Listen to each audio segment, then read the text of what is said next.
समस्त मिथिलावासी के ई अपन मनोरंजन चैनल में बहुत बहुत स्वागत है। और अहाँ सब जतेक भी देखनहार छी यूट्यूब चैनल वो सबसे पहले हमर अपन मनोरंजन के सब्सक्राइब करी, बेल दबेनाइ नहीं बिसरब।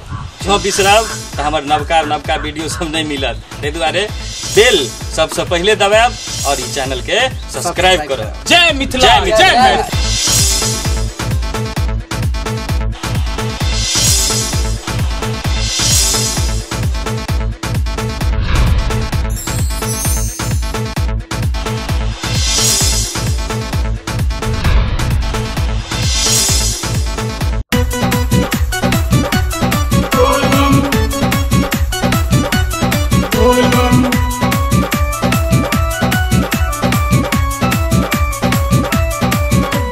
सावन महीना एलहि भैया,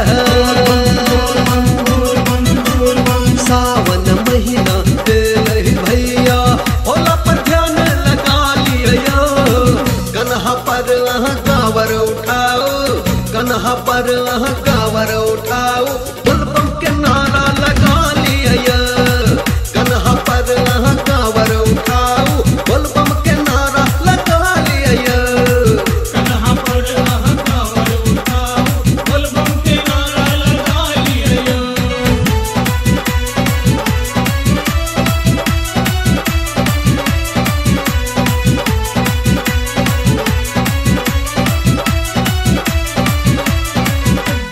बाबा के धाम पावन स्थान, जानैया दुनिया जहान।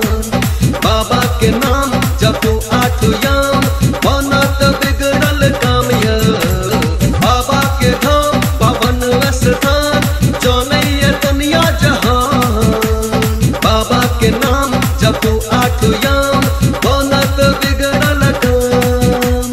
भोला बाबा के चरण में,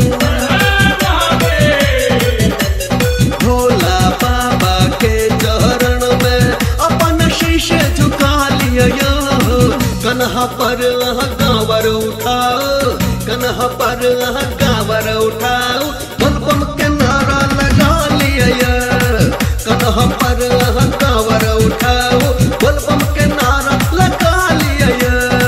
कन्हा पर कांवर उठाओ, बोलबम के नारा लगा लिया।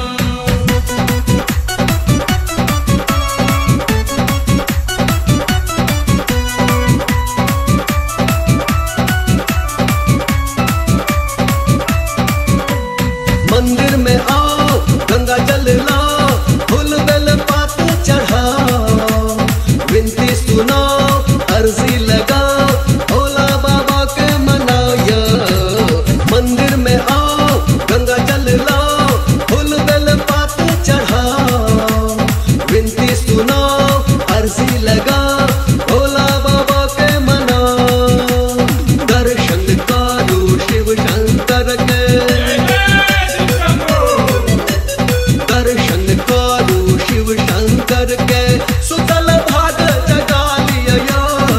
कन्हा पर कांवर उठाओ, कन्हा पर कांवर उठाओ, बोलबम के नारा लगा लिया।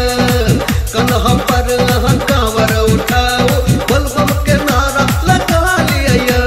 सावन महीना एलहि भैया, भोला पर ध्यान लगा लिया। कन्हा पर कांवर उठाओ, कन्हा पर कांवर उठाओ,